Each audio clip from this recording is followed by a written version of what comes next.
Shalom. Renungan kali ini berjudul Pengampunan dan Kesembuhan, bagian ketiga, oleh Evangelis Lokamanya Prawiro. Di salib, seperti kita sudah lihat, terjadi pertukaran yang ditabiskan secara ilahi, sesuatu yang dikandung dalam hati dan pikiran Allah dari kekekalan dan terjadi di Kalvari. Salib bukan kecelakaan menyedihkan yang dipaksakan pada Yesus, bukan perkembangan yang Allah tidak ketahui sebelumnya. Tidak, salib adalah mukjizat yang ditabiskan oleh Allah sejak awal waktu, di mana Yesus sebagai imam mempersembahkan dirinya kepada Allah sebagai korban. Dengan satu pengorbanan ini, Ia memberi persediaan untuk semua kebutuhan seluruh umat manusia dalam setiap area kehidupan kita, dalam waktu dan kekekalan. Kodrat pertukaran. Semua kejahatan kita ditanggung Yesus, agar semua kebaikan Yesus karena ketaatannya tanpa dosa disediakan bagi kita. Kita akan melihat dua aspek pertama pertukaran ilahi ini, seperti dinyatakan dalam Yesaya 53 ayat 4 dan 5. Tetapi sesungguhnya penyakit kitalah yang ditanggungnya, dan kesengsaraan kita yang dipikulnya. Padahal kita mengira Dia kena tulah, dipukul dan ditindas Allah. Tetapi Dia tertikam oleh karena pemberontakan kita. Dia diremukan oleh karena kejahatan kita. Ganjaran yang mendatangkan keselamatan bagi kita ditimpakan kepadanya, dan oleh bilur-bilurnya kita menjadi sembuh. Pertukaran pertama, penghukumannya dengan pengampunan kita. Yesaya menjelaskan, hukuman untuk pendamaian kita atasnya. Ini pertukaran pertama. Yesus dihukum agar kita diampuni. Selama dosa kita tidak diampuni, kita tidak bisa diperdamaikan dengan Allah. Allah tidak akan berdamai dengan dosa. Signifikan, seperti kita sudah catat, bahwa setiap dari 9 pasal dalam bagian kedua Yesaya berakhir dengan pernyataan bahwa Allah tidak akan kompromi dengan dosa. Harus diselesaikan. Pesan belas kasih dosa telah diselesaikan oleh Yesus di salib. Harga dosa adalah kematian. Namun Yesus membeli hukuman itu untuk kita di Kalvari. Dan hasilnya, lihat Roma 5 ayat 1. Sebab itu kita yang dibenarkan karena iman, kita hidup dalam damai sejahtera dengan Allah oleh karena Tuhan kita Yesus Kristus. Dosa kita sudah diselesaikan dengan cara Allah. Hasilnya damai dengan Allah. Jika Yesus tidak dihukum, kita tidak pernah bisa memiliki damai dengan Allah. Sebagai adanya, penghukumannya membuat mungkin bagi kita memiliki damai. Kita memiliki kebenaran ini bahkan lebih jelas lagi dalam Kolose 1 ayat 19-22 yang berbicara tentang Yesus disalib. Karena seluruh kepenuhan Allah berkenan diam di dalam Dia, Yesus, dan oleh Dialah Ia memperdamaikan segala sesuatu dengan dirinya, baik yang ada di bumi maupun yang ada di sorga, sesudah Ia mengadakan pendamaian oleh darah salib Kristus. Juga kamu yang dahulu hidup jauh dari Allah dan yang memusuhinya dalam hati dan pikiran, seperti nyata dari perbuatanmu yang jahat, sekarang diperdamaikannya di dalam tubuh jasmani Kristus oleh kematiannya, untuk menempatkan kamu kudus dan tak bercela dan tak bercacat di hadapannya. Hasilnya ini tidak pernah bisa dicapai dengan cara apapun, kecuali melalui pengorbanan Yesus. Karena Ia secara total diidentifikasi dengan segala sesuatu yang jahat, yang baik laki-laki, perempuan, atau anak-anak pernah lakukan, maka dimungkinkan bagi kita diampuni dan dibebaskan dari kuasa kejahatan. Ayat lain mengenai tema ini, Efesus 1 ayat 7. Sebab di dalam Dia, Yesus, dan oleh darahnya, kita beroleh penebusan, yaitu pengampunan dosa menurut kekayaan kasih karunia-Nya. Ketika kita memperoleh pengampunan dosa, kita memperoleh penebusan. Kata penebusan berarti dibeli kembali. Jadi dengan harga darah Kristus yang diberikan mewakili kita sebagai korban, kita sudah dibeli kembali dari Satan untuk Allah. Dalam Roma 7, Paulus memberi pengertian indah dalam pertukaran pertama ini. Suatu pengertian yang tidak jelas bagi mereka yang tidak biasa dengan konteks kultural. Ketika Paulus berkata, "Tetapi aku bersifat daging, terjual di bawah kuasa dosa," ayat 14. Frasa terjual di bawah dosa itu berhubungan dengan adat istiadat Roma. Ketika seseorang dijual sebagai budak, ia ditaruh berdiri di atas sebuah balok kayu. Dari pos di belakangnya, sebuah tombak membentang di atas kepalanya. Ketika kita melihat seseorang berdiri di atas balok kayu di bawah tombak yang terulur, kita tahu orang tersebut dijual sebagai budak. Paulus mengatakan dengan kata lain, "Aku bersifat daging, terjual di bawah tombak yang membentang di atas kepalaku. Aku tidak memiliki pilihan. Aku di sini untuk dijual." Mari lanjutkan perbandingannya. Ketika orang-orang dibawa sebagai budak, mereka tidak memilih apa yang mereka akan lakukan. Tuannya yang memilih untuk mereka. Dari dua perempuan yang dijual di pasar yang sama, satu mungkin menjadi penjahat dan satunya pelacur. Mereka tidak memiliki pilihan. Begitu pula dengan kita orang-orang berdosa. Kita mungkin sudah menjadi orang berdosa, baik yang terhormat, dan yang memandang rendah pelacur dan pecandu. Namun pemilik budak tetap menentukan apa peran yang akan kita mainkan sebagai budak, apakah bermartabat atau hina. Kabar baiknya, suatu hari Yesus berjalan ke dalam pasar budak, memilih kita dan berkata, "Aku akan membeli orang ini. Satan, engkau tidak bisa memilikinya. Aku sudah membayar harganya. Mulai dari sekarang, ia bukan budakmu, ia anakku." Itu penebusan. Datang hanya melalui pengampunan dosa. Bagaimana kita bisa diampuni? Dengan jalan Yesus dihukum dengan hukuman kita. Pertukaran kedua, lukanya untuk kesembuhan kita. Ini kebenaran yang sudah tersembunyi dari berjuta-juta orang Kristen, aspek fisikal penebusan. Ayat-ayat indah dalam Yesaya 53 mengandung aspek fisikal ini. Pertama, tetapi sesungguhnya penyakit kitalah yang ditanggungnya. Penyakit secara harfiah. Dan kesengsaraan kita yang dipikulnya. Sakit secara harfiah. Pertukaran kedua, karenanya Yesus disakiti secara fisikal supaya kita disembuhkan secara fisikal. Ibrani menggunakan dua kata kerja berbeda dalam ayat ini. Ketika dikatakan hamba yang menderita telah menanggung kesedihan kita, Ibrani mengartikannya ia menanggung penyakit kita. Ketika dikatakan ia menanggung sakit kita, Yesus sudah menanggung penyakit kita dan menanggung sakit kita. Apa hasilnya? Lihat akhir ayat 5. Oleh bilur-bilurnya atau sakitnya, kita menjadi sembuh. Sekarang betapa logisnya itu. Karena Yesus sudah menangani penyakit dan sakit kita dalam tubuhnya sendiri, maka kesembuhan disediakan bagi kita. Lebih harfiah Ibrani berkata, disembuhkan untuk kita. Mungkin cara terbaik untuk mengekspresi ini, kesembuhan diperoleh untuk kita. Tidakkah menarik bahwa ketika Alkitab berbicara tentang penebusan, kesembuhan tidak pernah ditaruh di masa depan, melainkan sudah selesai. Karena bagi Allah, kesembuhan sudah diberikan. Kita disembuhkan. Orang-orang Kristen kadang-kadang bertanya, bagaimana saya bisa tahu jika ini kehendak Allah untuk menyembuhkan kita?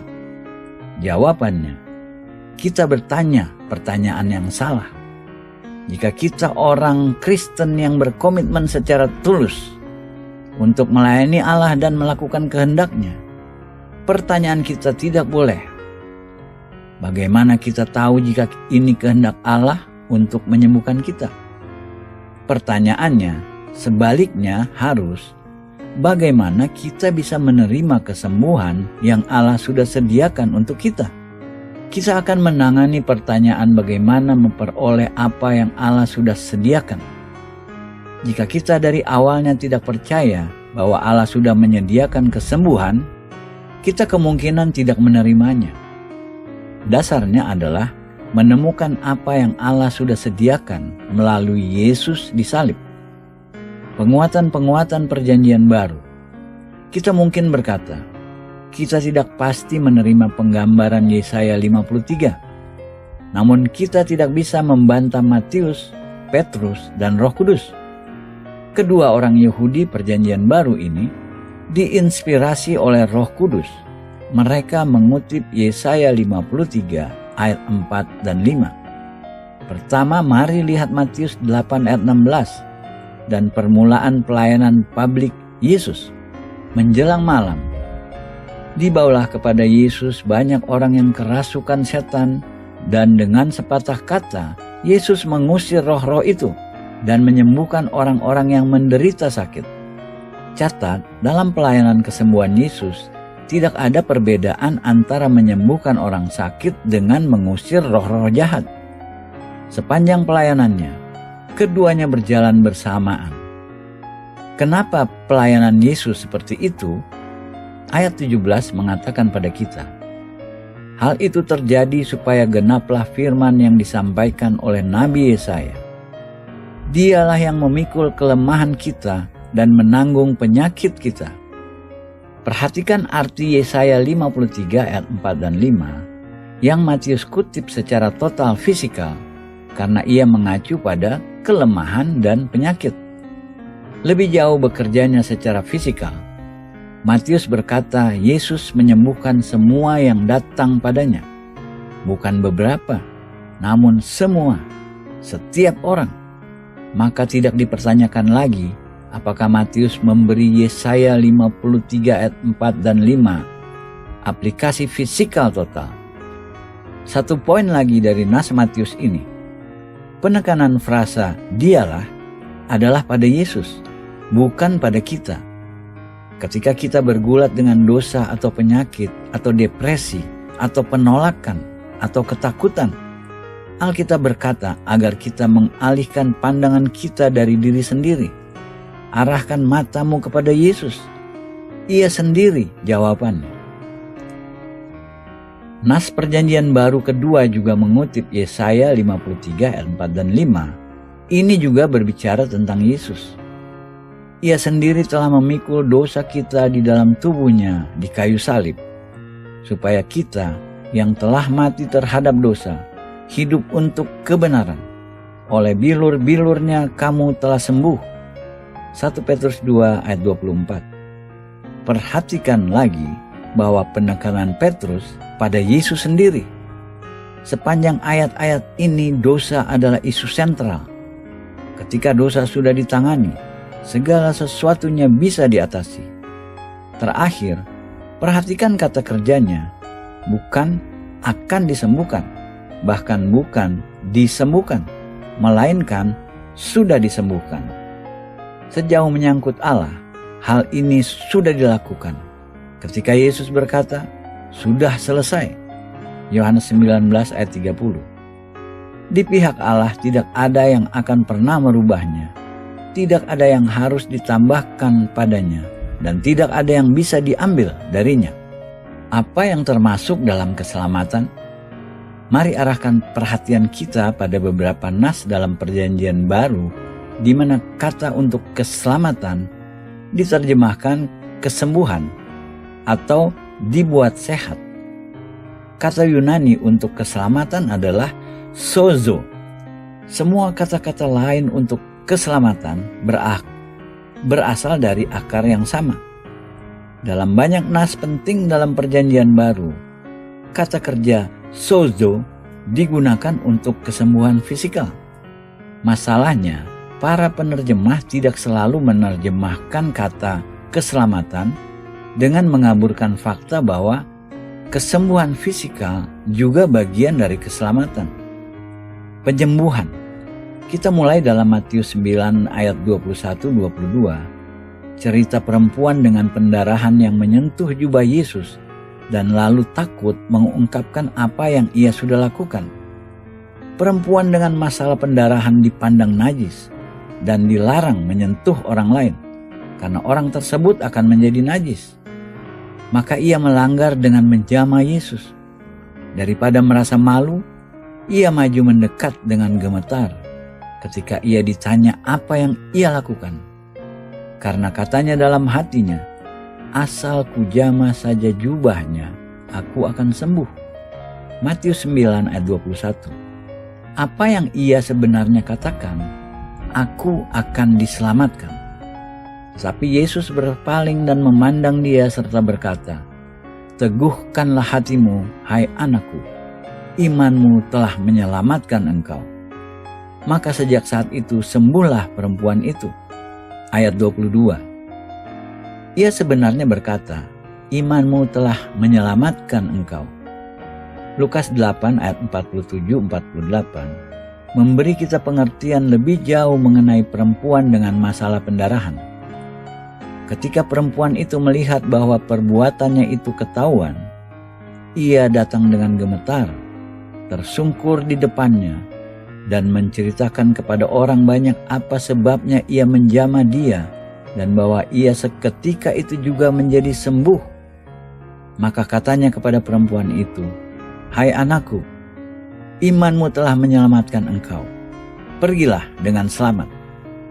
Sekali lagi, kata yang diterjemahkan disembuhkan sebenarnya sozo atau diselamatkan. Respons Yesus padanya, imanmu telah menyembuhkan engkau. Sebenarnya, imanmu telah menyelamatkan engkau. Yesus memasukkan kesembuhan sebagai bagian dari keselamatan kita. Sekarang lihat Markus 6 ayat 56. Kemanapun ia, Yesus, pergi ke desa-desa, ke kota-kota atau ke kampung-kampung, orang meletakkan orang-orang sakit di pasar dan memohon kepadanya, supaya mereka diperkenankan hanya menjamah jumbai jubahnya saja. Dan semua orang yang menjamahnya menjadi sembuh. Sekali lagi kata Yunani untuk disembuhkan adalah sozo, yang berarti diselamatkan. Dari apa mereka diselamatkan? Sekali lagi, jawabannya, dari penyakit. Dilepaskan dari roh-roh jahat. Dalam Lukas 8 ayat 35-36, kita memiliki catatan seorang laki-laki dengan legiun roh-roh jahat. Ketika Yesus mengusir keluar roh-roh jahat, ia menjadi normal sempurna. Dan keluarlah orang-orang untuk melihat apa yang telah terjadi. Mereka datang kepada Yesus dan mereka menjumpai orang yang telah ditinggalkan setan-setan itu duduk di kaki Yesus. Ia telah berpakaian dan sudah waras. Maka takutlah mereka. Orang-orang yang telah melihat sendiri hal itu memberitahukan kepada mereka bagaimana orang yang dirasuk setan itu telah diselamatkan. Sekali lagi kata Yunani yang digunakan adalah sozo, yang berarti diselamatkan. Waktu itu diterjemahkan sebagai disembuhkan. Kelepasan dari roh-roh jahat sudah disediakan melalui pengorbanan Yesus di salib dan bagian dari keselamatan. Satan hanya respek satu hal, salib. Kita bisa mengatakan padanya, kita baptis atau presbiterian atau pentakosta, dan ia tidak peduli. Ketika kita datang melawan Satan berdasarkan apa yang Yesus lakukan di salib, meski demikian, Satan gemetar. Kebangkitan dari antara orang mati. Kita pindah ke Lukas 8 ayat 49-50. Ketika Yesus masih berbicara, datanglah seorang dari keluarga kepala rumah ibadat itu dan berkata, "Anakmu sudah mati, jangan lagi engkau menyusah-nyusahkan guru." Tetapi Yesus mendengarnya dan berkata kepada Yairus, "Jangan takut, percaya saja, dan anakmu akan selamat." Lagi, kata Yunani menjadi sembuh adalah diselamatkan. Keselamatan di sini dibawa kembali dari antara orang mati. maka kita lihat bahwa kesembuhan fisikal, kelepasan dari roh-roh jahat, bahkan anak perempuan kecil dibangkitkan dari mati, semua digambarkan dengan satu kata, inklusif, menyembuhkan. Keselamatan adalah segalanya yang disediakan melalui kematian Yesus di salib. Dalam Kisah Para Rasul 4 ayat 7, rasul-rasul ditanya bagaimana mereka menyembuhkan orang lumpuh di gerbang indah. Maka jawab Petrus penuh dengan Roh Kudus, "Hai pemimpin-pemimpin umat dan tua-tua, jika kami sekarang harus diperiksa karena suatu kebajikan kepada seorang sakit dan harus menerangkan kuasa manakah orang itu disembuhkan, maka ketahuilah oleh kamu sekalian dan oleh semua umat Israel bahwa dalam nama Yesus Kristus, orang Nazaret, yang telah kamu salibkan, tetapi yang telah dibangkitkan Allah dari antara orang mati, bahwa oleh karena Yesus itulah orang ini berdiri dengan sehat sekarang di depan kamu." Ayat 8-10. Apa yang menghasilkan seluruh keutuhan dalam orang yang lumpuh? Keselamatan. Lalu Petrus pulang ke rumahnya. Dan keselamatan tidak ada di dalam siapapun juga selain di dalam Dia. Sebab di bawah kolong langit ini tidak ada nama lain yang diberikan kepada manusia yang olehnya kita dapat diselamatkan. Ayat 12. Terakhir kita kembali 2 Timotius 4 ayat 18. "Dan Tuhan akan melepaskan aku dari setiap usaha yang jahat. Dia akan menyelamatkan aku sehingga aku masuk ke dalam kerajaannya di sorga. Baginyalah kemuliaan selama-lamanya. Amin." Di mana terjemahan berkata menyelamatkan, Paulus menggunakan kata sozo. Ia menegaskan, Tuhan akan menyelamatkan saya dan terus menyelamatkan saya. Pekerjaan yang terus berlangsung dari apa yang Yesus lakukan untuk kita di salib adalah keselamatan. Dari momen kita percaya sampai momen kita melewati waktu ke dalam kekekalan, kita bergerak dalam keselamatan yang disediakan oleh pengorbanan Yesus di salib. Ini maka tantangan yang tepat. Bagaimana kita akan luput jikalau kita menyia-nyiakan keselamatan yang sebesar itu? Ibrani 2 ayat 3. Ini orang-orang yang sebenarnya menolak keselamatan.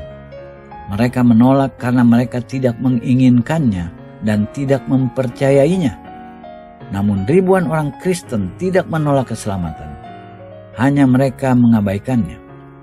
Mereka tidak mencari apa yang Allah sudah sediakan untuk mereka, namun menerima pandangan tradisional, presentasi tradisional salib. Kita tidak bisa mengabaikan keselamatannya. Bahkan saat ini mungkin kita membutuhkannya dengan putus asa. Semoga Allah menolong setiap dari kita untuk tidak mengabaikan aspek fisikal keselamatan besarnya. Satu dari cara-cara paling praktis dan mudah untuk memperoleh apa yang Allah sudah lakukan adalah mengucap syukur padanya. Mengakuinya dengan mulut kita. Dua pertukaran dalam bentuk pengakuan verbal. Yesus dihukum agar saya bisa diampuni.